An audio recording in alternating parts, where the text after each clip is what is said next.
My name is Ramón Cernuda, and I want to welcome you to our gallery, Cernuda Arte, and to this special exhibition titled Black Art Matters, a group show of 13 Afro-Cuban artists from the modernist and the contemporary period. Welcome. We will today talk and take a walk around 100 years of Cuban art, from the 1920s to actually 2020. But before we embark in this adventure, let us talk a little bit about the origins of Cuban painting. Cuban painting started around the year 1800. That is, Cuban-born artists who were painting in Cuba for specifically that very limited market that existed in the colony. In 1817, the population of Cuba was about 530,000 people, according to the census of that year, of which 250,000 were whites and Chinese. They were counted as whites. The rest, over 300,000 people, were of Afro origin. Half of them were free blacks and the other half were slaves. So when the movement of Cuban art begins in the 1800s, the population was about evenly split between blacks and whites. And coincidentally, the artistic and paintings movement that begins in the island precisely around that time is represented by two artists, one white, descendant of Spanish people, and the other one Afro-Cuban, descendants of African slaves that had been brought to the island. The first artist was Nicolás de la Escalera. Nicolás de la Escalera is an artist that dedicated his career to painting religious subject matter. He mostly worked for the Catholic Church and the pious and devout families of the colony. The other artist in this moment of origins of Cuban painting is a black artist, Vicente Escobar. Vicente Escobar, and here we have three works that represent his body of work, dedicated his career to painting portraits. Vicente Escobar painted the aristocratic families and the families of the government of the colonial power in Cuba. We have a very interesting story about this founder of Cuban paintings, this Afro-Cuban artist. Vicente Escobar was in the early 19th century, the early 1800s, awarded a scholarship to go to Spain, Italy, and France, and to finally settle and further his studies in the San Fernando Academy in Madrid. He was such a distinguished artist at that time that the Crown of Spain named him Pintor de Cámara, painter of the court of Spain, the only Cuban artist ever to be awarded that incredible recognition in the 19th century, especially being an Afro-Cuban. Afterwards, he returned to Cuba and he continued producing excellent work, as you can see from these three important portraits of military people of the island's government. I was telling you about Vicente Escobar and how Queen Maria Cristina in 1827 awards Escobar with this special distinction. It was so important that it changed Escobar's market and it changed his life, really. Vicente Escobar was born black. He was registered in the Book of Pardos, the book that was used to register births of people of color. And when he died, he was listed in the book of whites that died. So Vicente Escobar was really our first Michael Jackson. He was the person that was born black in Cuba and dyed white. This was possible because of the recognition and the prestige that he received from the Spanish crown. For example, let's look at this painting by Vicente Escobar. It's a work from 1828, and it is a painting, a portrait of one of the most successful merchants in Cuba of that period. His name, Agustín de las Heras y Carazo. He uses the gold to signify the economic power of this person, and he signs, of course, in the dedication and in the back of the work. We go on into this work, a portrait of one of the Captain Generals of Cuba, the portrait of Nicolás de May y Romo from 1822. Again, a man of power. It's symbolized by the sword and the cane and the medals. And here we have the vice director of the government in Cuba in those days, the portrait of Don José Verdaguer y Carbonell. He was a trusted person of the Spanish court. In 1830, he was sent by the crown to supervise the activities of the local government. Three excellent examples of works by Vicente Escobar. So, as I said, Vicente Escobar was awarded the honor of being a painter of the court. The same recognition that was received by Diego Velázquez 170 years earlier. It placed him in a totally different category from all other colonial artists. It elevated him to the most important artist of Cuba in the 19th century. So now we will start talking about this exhibition properly. The art that was produced in Cuba from the 1920s to the 2020, 100 years, a century of art by modern and contemporary Afro-Cuban artists. These artists brought to Cuba a revolutionary way of doing art. They broke with the traditional styles of the European classic paintings. They broke with the academy in Havana that taught them how to paint in a very conservative way. And they also brought in ideas that were original, that were unique to the country.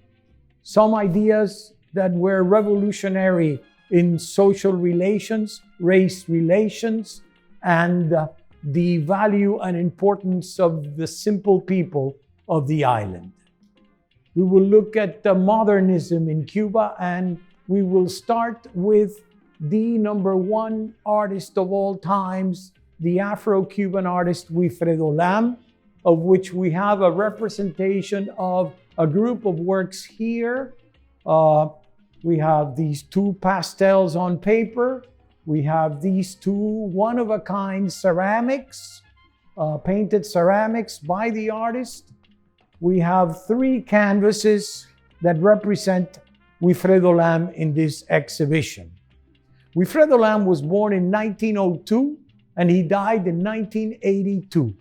He came from a very poor family in Sagua La Grande, and the neighbors, when they realized that the child was immensely talented, raised funds to give him the monies to be able to go study in Havana at the San Alejandro Academy, which was then the University of the Arts in Cuba. Lam arrived as a teenager in Havana and studied at San Alejandro. He distinguished himself so much that in 1923, at age 21, he was awarded a scholarship to go study in Spain, in Madrid. And he was assigned to the then director of art and head curator of the Museo del Prado in Madrid to be his teacher and his mentor. Mr. Sotomayor was the professor of Wilfredo Lam during those early years of continued development as an artist. In 1937, after having produced a very significant body of work in Spain, Lam decided that it was time to leave. The Civil War had become very combative, and he moved to Barcelona first, getting closer to the frontier with France, and later crossed into France in 1938. At that age, Wilfredo Lam went directly to see Pablo Picasso, whom he much admired, with a letter of introduction, and Picasso immediately identified the immense talent of Wilfredo Lam, invited him to his home, befriended him, and introduced him to the top artists of the School of Paris. 1938, in Paris, Wilfredo Lam was a success, an instant success. Pablo Picasso introduced Lam to André Breton, the head of the Surrealist movement, to Pierre Loeb, a major gallerist in the city of Paris, and to various other prominent artists, Diego Rivera, Frida Kahlo, and facilitated Lam's connections with the Museum of Modern Art in New York, and specifically its director, Alfred Barr. Wilfredo Lam had jumped into the big leagues. He was already at that moment recognized as a significant modernist artist. And he was the first African descendant artist to be accepted at the highest levels of the international modernist art movement. Lam's mature work was all about Afro-Cuban symbols. It was all about his identity as a person of mixed race. Lam was considered to be, and once said to be, part Cartesian and part savage. And as for his work, one paragraph, a direct quote from the artist that I think represents his social and ethnic intentions is this: with regards to life, modern painting is a revolutionary activity. We need art in order to transform the world into a more humane place where mankind can live in liberty. End of quote. Wilfredo Lam's sales records at auction in the international arena have broken once and again records, and the numbers are going up and up and up. Currently, his auction records is at $9,600,000. From there, Wilfredo Lam continued to gather immense recognition and success. During the war, he came back to Cuba, and after the war, he returned to Europe, where he did very important work throughout his lifetime, with over 100 museum exhibitions, with over 500 group exhibitions. Wilfredo Lam is certainly the most prominent artist of Cuba of all times, another Afro-Cuban that wins that distinction. Teodoro Ramos Blanco, virtually forgotten artist, born in 1902, died in 1972. Teodoro Ramos Blanco was a member of that first generation of Cuban modernist artists. And to be more specific, I want to say that that generation was composed of basically 13 names, 12 men, 1 woman. So we're talking of a small group of revolutionary artists who brought a different kind of art to the island. In the case of Teodoro Ramos Blanco, his work was about Black pride, the movement that affirmed the identity of his ethnicity as something that he carried with dignity. You have works by Teodoro Ramos Blanco exhibited in Havana in the late 1920s. He attended the San Alejandro Academy, he graduated from San Alejandro, and he was sent on a trip with a scholarship to Europe to further his studies. In the early 1930s, Ramos Blanco connected with the Harlem Renaissance movement, and he was the only Cuban artist to exhibit with the Harlem Renaissance artists in New York and Chicago. His works then were so sought out and appreciated that Nelson Rockefeller and the Rockefeller family acquired works by Ramos Blanco, as well as the Museum of Modern Art, New York, and the NAACP. Ramos Blanco came back to Cuba in the mid-30s and settled into a position of teaching at the San Alejandro Academy. There are very few of these works that deal with African pride, Afro-Cuban pride, and we here have two examples. We have Head of a Man by Teodoro Ramos Blanco from 1932, and then we have the woman, sculpture of a woman. These are wooden sculptures, one-of-a-kind wooden sculpture. And now we continue with the second generation of the modernist artists of Afro-Cuba in the early 20th century. The first generation, as I said before, was born towards the end of the 19th century and the very first decade of the 20th century. The second generation is composed of artists that were born in the 1910s all the way to the 1920s, the late 1920s.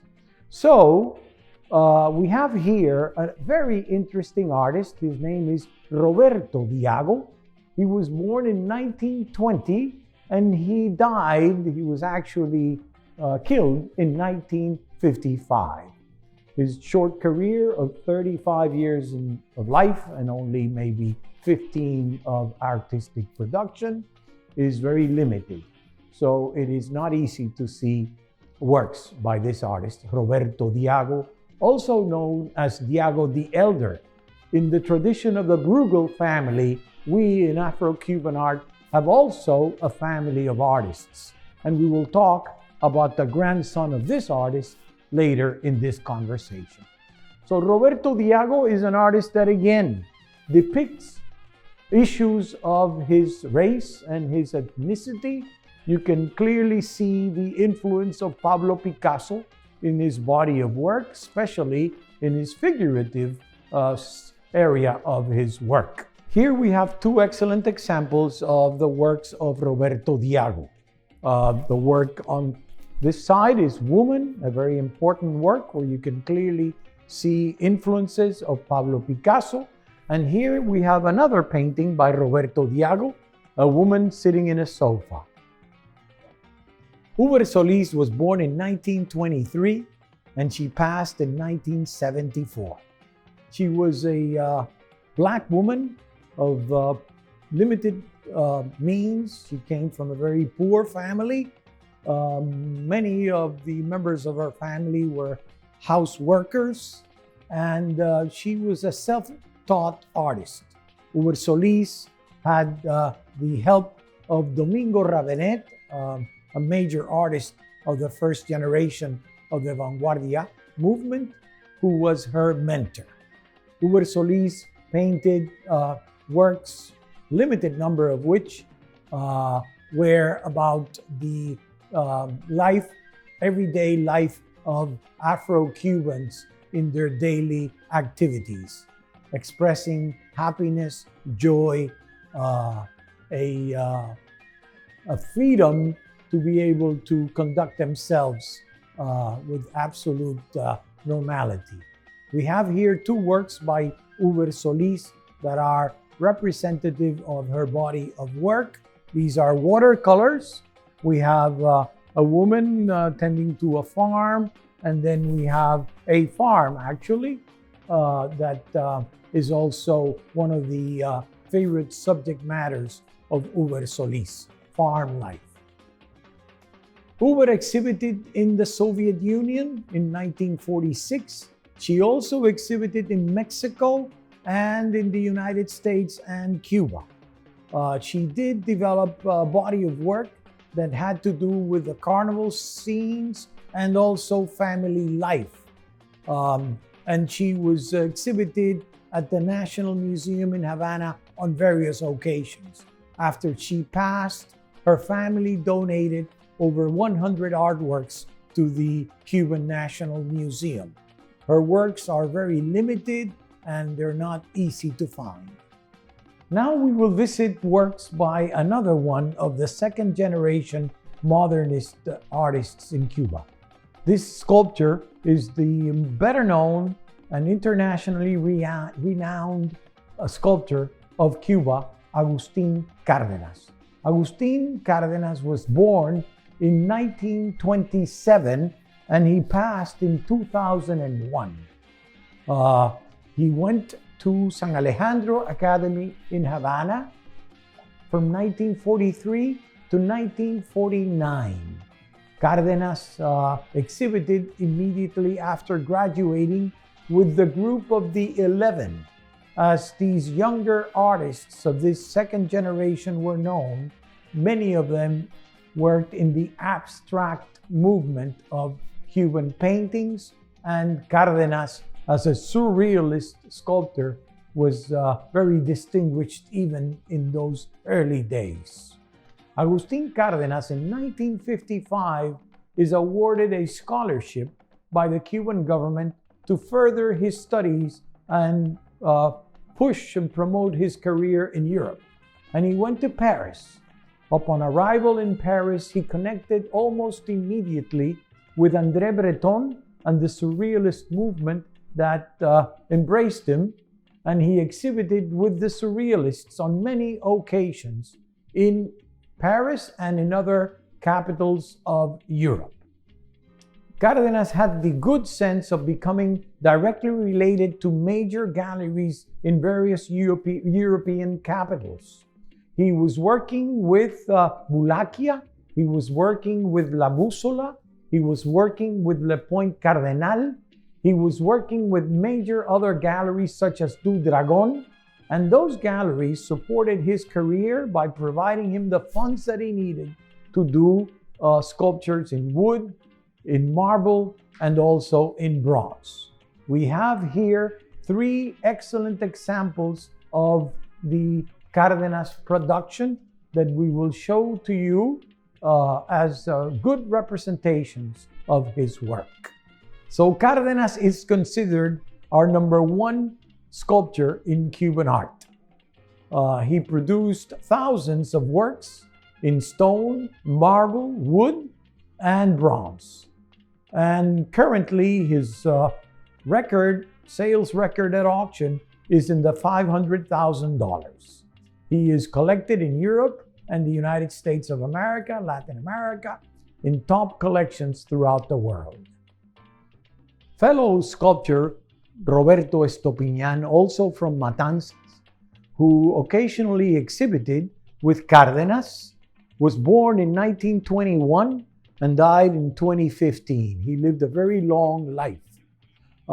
Unfortunately for Estopiñán, the market has not awarded him with the recognition that we feel he deserves.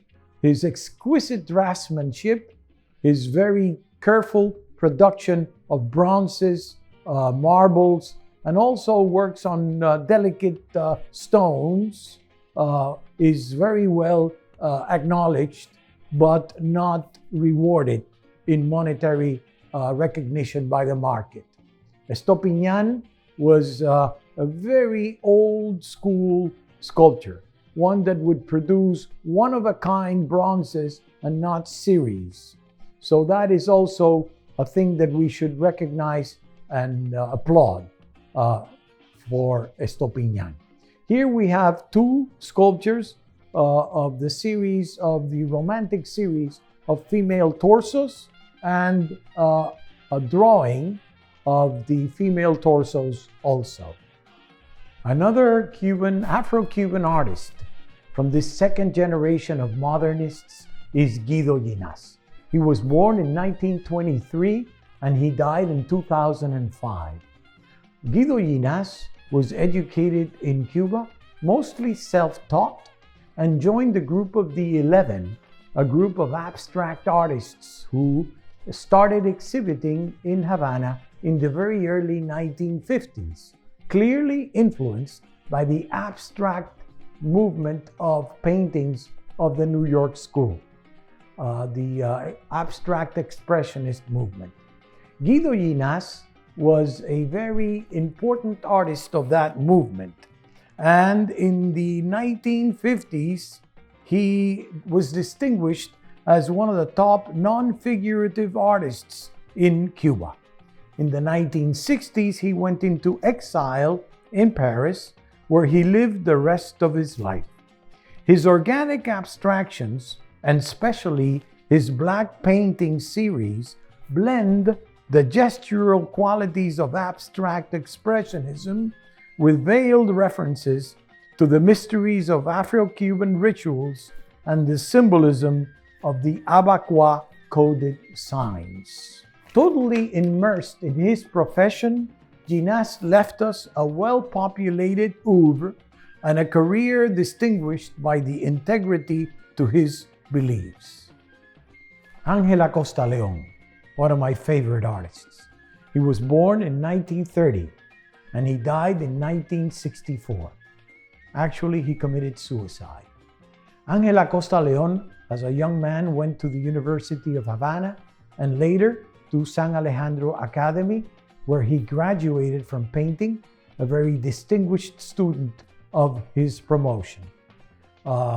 In the 1950s, from 57 on, he started exhibiting in Havana.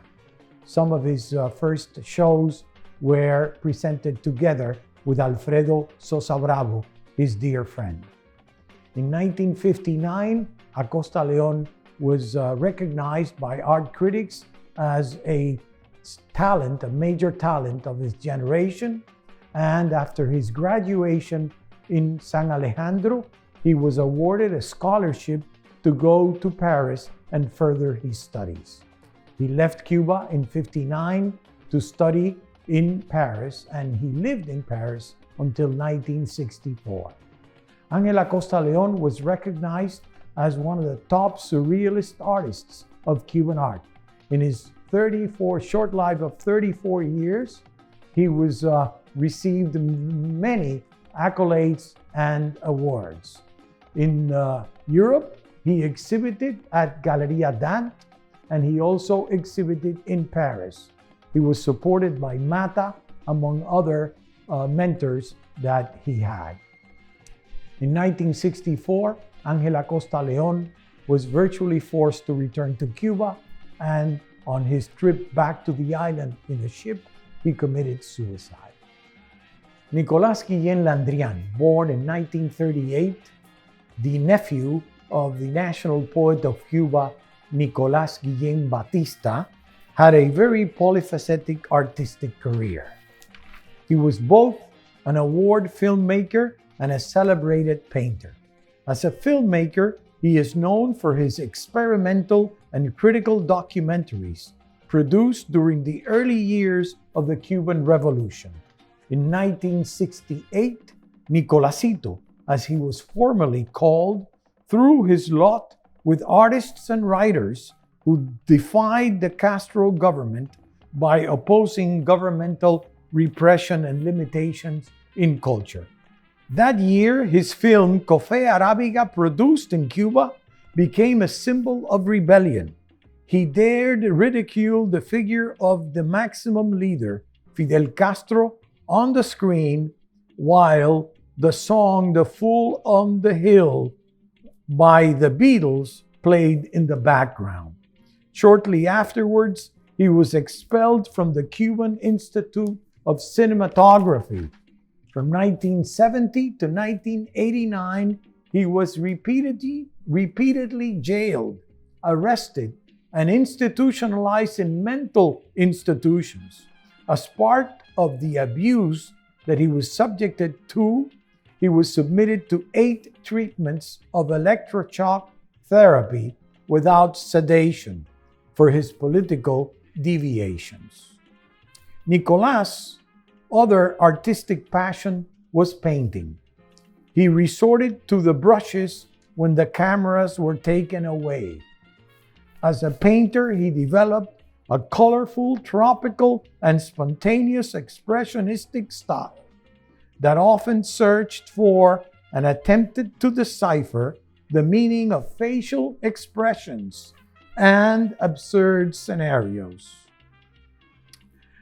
Interestingly, when Nicolas came into exile, he was interviewed in radio by the very famous journalist Agustin Tamargo. And as part of that interview, the Afro-Cuban Nicolas Guillen was asked about race relations in Miami and if he felt some rejection because of his race. And he responded, "Why should I? I am blonde with blue eyes." In 1989, Nicolas arrives to Miami in exile. And shortly after arriving, he displays a major one-person retrospective of his works at the Cuban Museum of Miami, which was a major success. He exhibited over 50 paintings, and they all went to private collections on opening night. He was an instant success in the Cuban American community. Belkis Ayllón, born in 1967, passed away in 1999. She was an anthropological painter and printmaker who dwelled in the anecdotes and the stories of the secret society of the Abacuá, and a society of blacks, some free, others slaves, that was founded in Cuba in the early 19th century. Something very interesting about her work is how she defies that all-male characteristic of the Abacuás by inserting herself, a symbol of herself, in her calligraphies and other prints. She uses the color white to identify her presence in her compositions.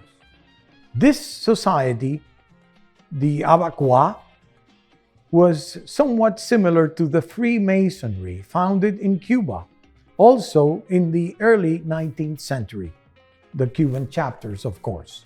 A rising star in the international contemporary community, Belkis Ayllón has received many recognitions and won artist exhibitions in her short life and afterwards. Tomás Esson, born in 1963, is one of the most painterly artists of this contemporary movement.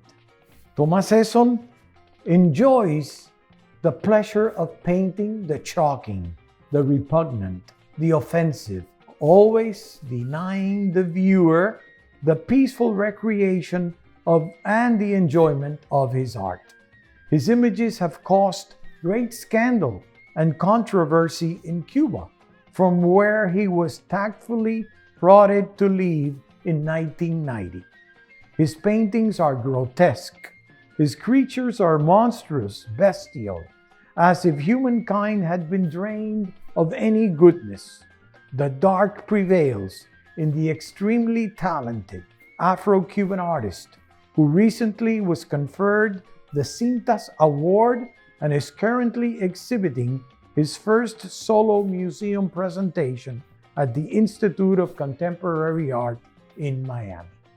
Juan Roberto Diago, born in 1971 and educated at San Alejandro Academy, the grandson of Roberto Diago, also known as Diago the Younger. He is a painter and sculptor of extraordinary talent whose whole career and artistic creation has been dedicated to depict and denounce the unjust and discriminatory race relations that affect Afro-Cubans, African diaspora descendants, historically and currently in Cuba and in other parts of the world.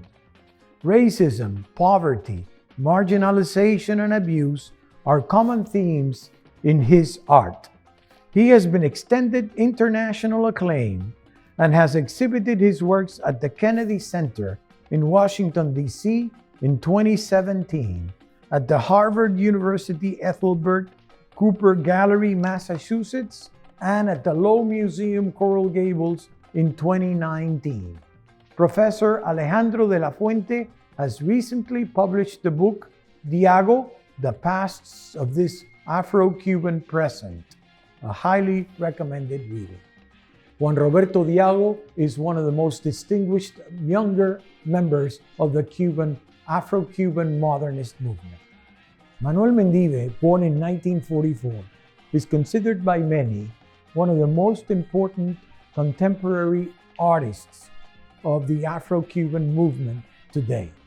He certainly is the only one that has dedicated his career totally to the creation and disclosure of a religious iconography that affirms and explains the spiritual values, mysteries, and sacred rites of Santeria, a body of beliefs that conform the syncretism of the devotional Yoruba peoples masked with Catholic identities, essential for the religious survival of the African slaves in the 19th century. What Fra Angelico was to Christianity in the early Renaissance, Mendive has been to Santeria, a religion that is practiced by over 15% of the population in the island. His international recognition is unquestionable. Museums exhibit his works all over the Americas, Europe, and Africa. Multiple books, critical essays, and journalistic articles have been written and published. You will find Mendive profusely in YouTube if you so desire. In closing, we want to affirm the importance of Afro-Cubans in the origins and development of Cuban art. We have seen in the 19th century the most prestigious artist to be an Afro-Cuban, Vicente Escobar. We have seen in the 20th century the most recognized international artist being an Afro-Cuban in Wilfredo Lam, and the most recognized sculptor of the early modernist movement being an Afro-Cuban in Agustín Cárdenas. And we see strong representations of Afro-Cubans in the modern and contemporary movements such as Roberto Diago, Juan Roberto Diago, and Manuel Mendive. Cuban art without the contribution of Afro-Cubans would not be what it is today and would not have the recognition that it has today. Thank you.